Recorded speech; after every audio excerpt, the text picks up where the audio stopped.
Today, we're diving into Reflections for Paul Horn, a deeply moving album by Canadian flutist Bill McBirnie.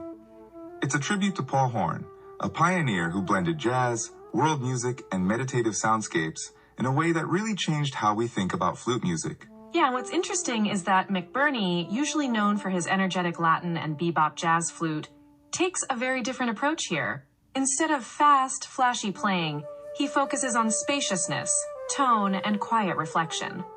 The album has 8 entirely improvised solo flute and alto flute pieces. And there's this special reverberation effect on the recording that echoes Horn's famous 1968 Inside the Taj Mahal sessions. It gives the music this vast, resonant quality, almost like you're inside a huge, sacred space. Exactly. But before we get into the music itself, let's talk about who Paul Horn was and why this tribute matters. Horn wasn't just a jazz flutist.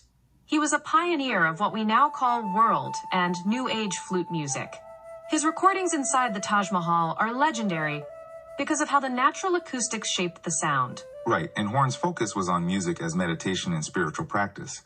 He emphasized tone, breath, and space over technical showmanship. McBirnie clearly respects that legacy, but doesn't try to copy Horn's style. Instead, he embodies Horn's values: clarity of tone, emotional honesty, and a deep respect for silence. Speaking of tone, McBirnie's sound on this album is warm, centered, and remarkably consistent across the flute's range. It's like a pure, resonant voice that invites you in rather than demanding attention. And his improvisations are really melodic and narrative-driven. They unfold like stories, with tension, resolution, and breathing space.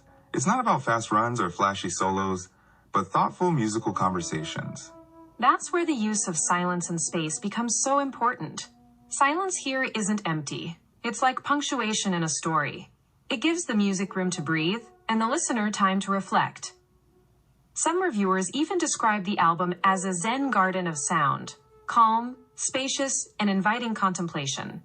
The compositions themselves are simple but elegant, often based on modal or tonal frameworks. This simplicity isn't a shortcut. It's a deliberate choice to encourage melodic exploration without overwhelming complexity. Emotionally, the album feels like a musical thank you note to Paul Horn. It conveys gratitude, reverence, and introspection without slipping into nostalgia or sentimentality. The mood is peaceful and reflective, inviting listeners to slow down, breathe, and engage deeply with the sound. And it's music that rewards repeated listening. Each time you come back, you discover new layers of meaning and emotion. On the technical side, the album features solo flute and alto flute, recorded dry in McBirnie's own studio. Then, they added that lush reverb to evoke the Taj Mahal's acoustics. It's a direct nod to Horn's iconic recordings and adds a spacious, almost sacred quality to the sound. The recording process and choice of instruments really highlight McBirnie's intention to honor Horn's legacy while expressing his own voice. So, why does this album matter? It bridges generations of flute artistry, connecting Horn's pioneering meditative jazz with contemporary improvisation. It's a masterclass in restraint, tone, and the power of silence, showing that sometimes less really is more in music.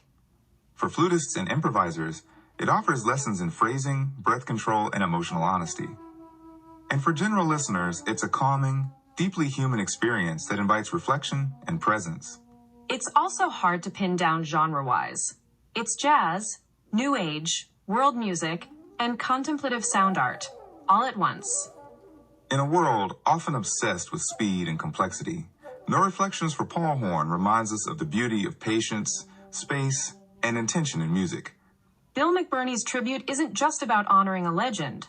It's an invitation to listen more deeply, to the music, to ourselves, and to the spaces in between.